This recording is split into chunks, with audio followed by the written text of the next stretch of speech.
We are picking up with chapter 4 of Coraline. So far in the story, she has crawled through the tiny door and she is in the other world where she is exploring her other family and other characters. Chapter 4. And we start off with a picture of a dog, and we see the two characters that look like they're maybe flying through the sky up above the dog. The house looked exactly the same from the outside, or almost exactly the same. Around Miss Spink and Miss Forcible's door were blue and red light bulbs that flashed on and off, spelling out words, the lights chasing each other around the door, on and off, around and around. Astounding was followed by a theatrical and then triumph. It was a sunny, cold day, exactly like the one she'd left. There was a polite noise from behind her. She turned around. Standing on the wall next to her was a large black cat, identical to the large black cat she'd seen in the grounds at home. "Good afternoon," said the cat. Its voice sounded like the voice at the back of Coraline's head, the voice she thought words in, but a man's voice, not a girl's. "Hello," said Coraline. "I saw a cat like you in the garden at home. You must be the other cat." The cat shook its head. "No," it said. "I'm not the other anything. I'm me." It tipped its head to one side. Green eyes glinted.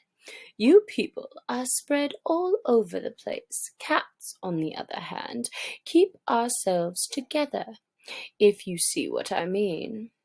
"I suppose. But if you're the same cat I saw at home, how can you talk?" "Cats don't have shoulders, not like people do." But the cat shrugged in one smooth movement that started at the tip of its tail and ended in a raised movement of its whiskers. "I can talk." "Cats don't talk at home." "No," said the cat. "No," said Coraline. The cat leaped smoothly from the wall to the grass near Coraline's feet. It stared up at her. "Well, you're the expert on these things," said the cat dryly. "After all, what would I know? I'm only a cat."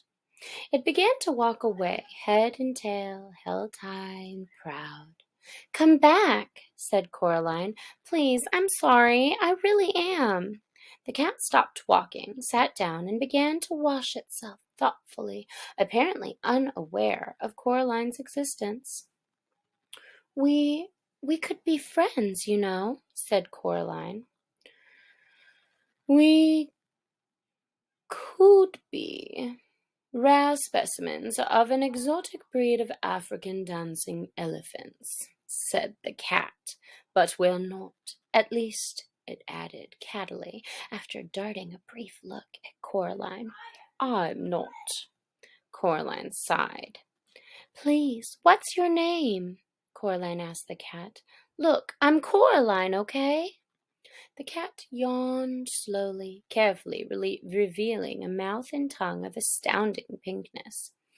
"Cats don't have names," it said. "No?" said Coraline. "No," said the cat. "Now, you people have names. That's because you don't know who you are. We know who we are, so we don't need names." There was something irritatingly self-centered about the cat, Coraline decided, as if it were, in its own opinion, the only thing in any world or place that could possibly be of any importance.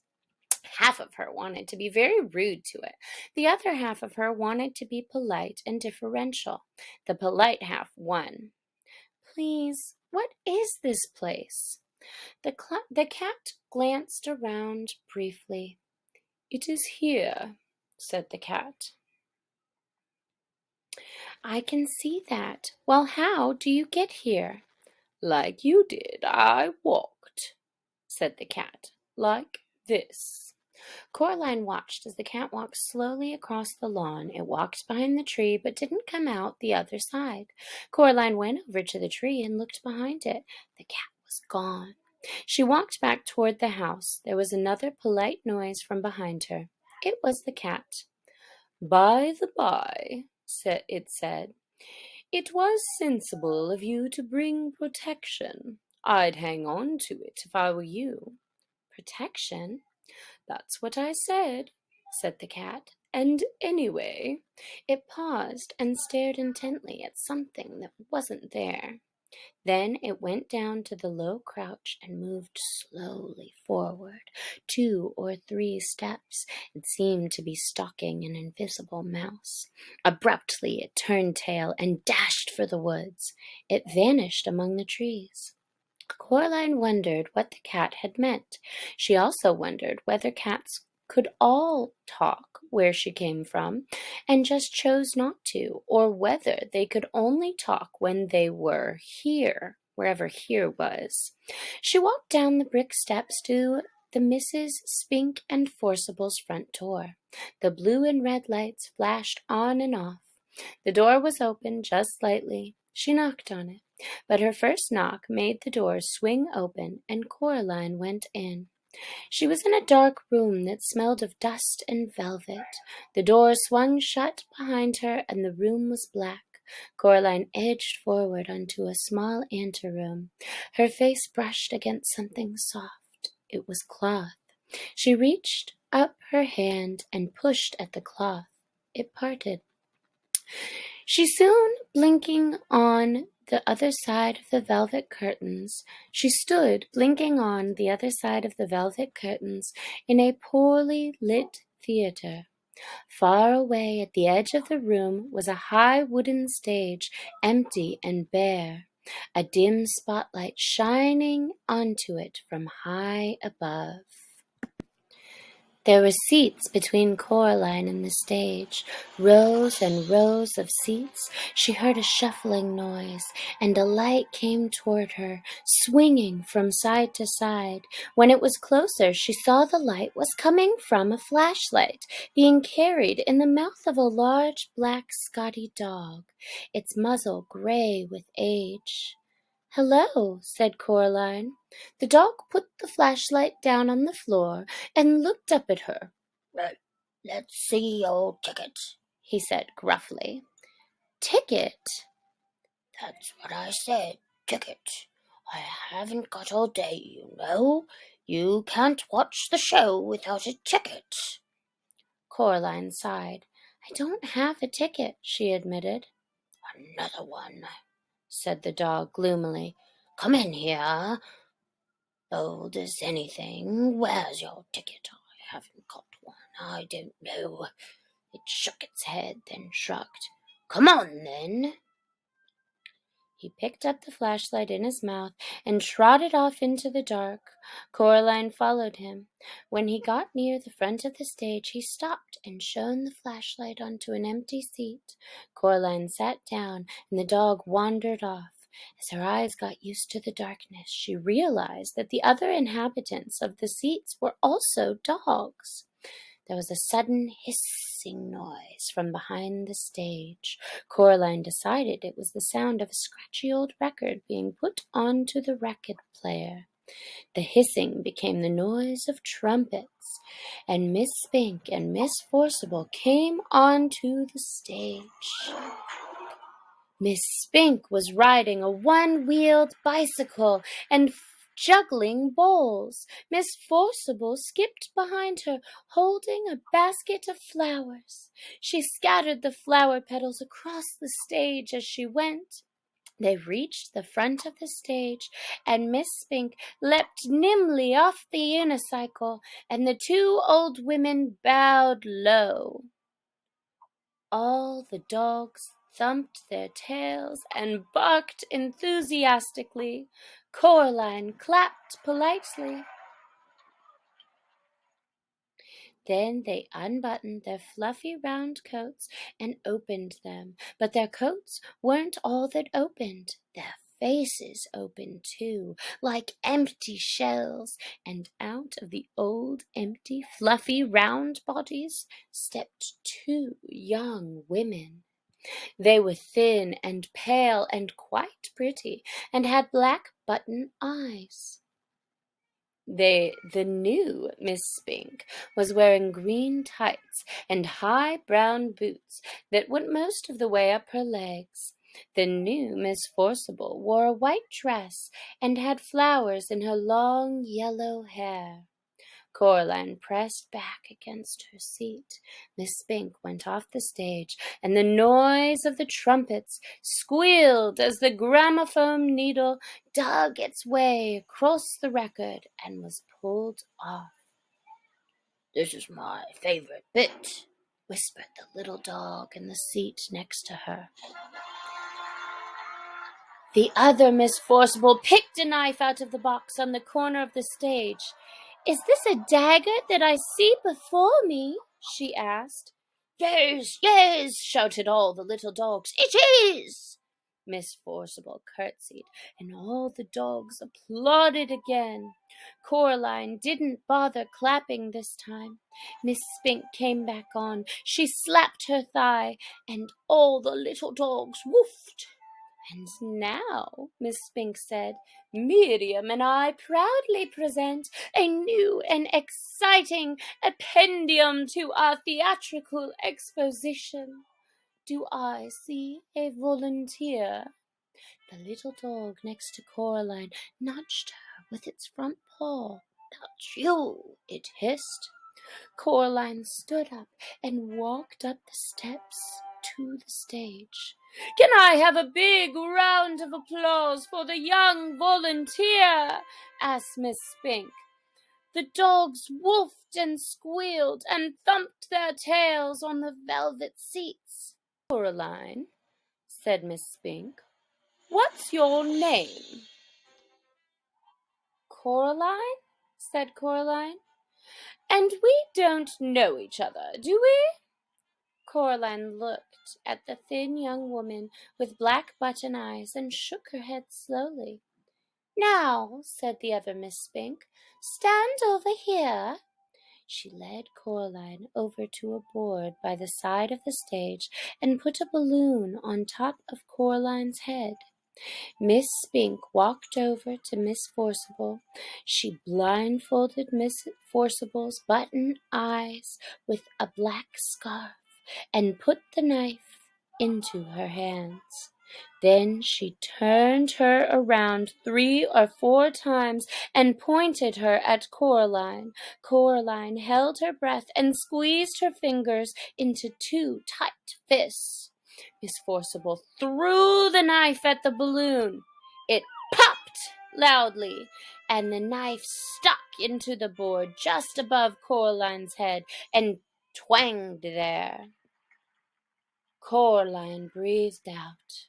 The dogs went wild. Miss Spink gave Coraline a very small box of chocolates and thanked her for being such a good sport. Coraline went back to her seat. "You were very good," said the little dog. "Thank you," said Coraline. Miss Forcible and Miss Spink began juggling with huge wooden clubs. Coraline opened the box of chocolates. The dog looked at them longingly. "Would you like one?" asked the little dog. "Yes, please," whispered the dog. "Only not toffee ones. They make me drool." "I thought chocolates weren't very good for dogs," she said, remembering something Miss Forcible had once told her. "Maybe where you come from," whispered the little dog. "Here, it's all we eat." Coraline couldn't see what the chocolates were in the dark. She took an experimental bite of one, which turned out to be coconut. Coraline didn't like coconut. She gave it to the dog. "Thank you," said the dog. "You're welcome," said Coraline. Miss Forcible and Miss Spink were doing some acting. Miss Forcible was sitting on a stepladder, and Miss Spink was standing at the bottom. "What's in a name?" asked Miss Forcible. That which we call a rose by any other name would smell as sweet." "Have you got any more chocolates?" said the dog. Coraline gave the dog another chocolate. "I know not how to tell thee who I am," said Miss Spink to Miss Forcible. "This bit finishes soon," whispered the dog. "Then they start polka dancing." "How long does this go on for?" asked Coraline. "The theatre?" "All the time," said the dog, "forever and always." "Here," said Coraline, "keep the chocolates." "Thank you," said the dog. Coraline stood up. "See you soon," said the dog. "Bye," said Coraline. She walked out of the theatre and back into the garden. She had to blink her eyes at the daylight. Her other parents were waiting for her in the garden.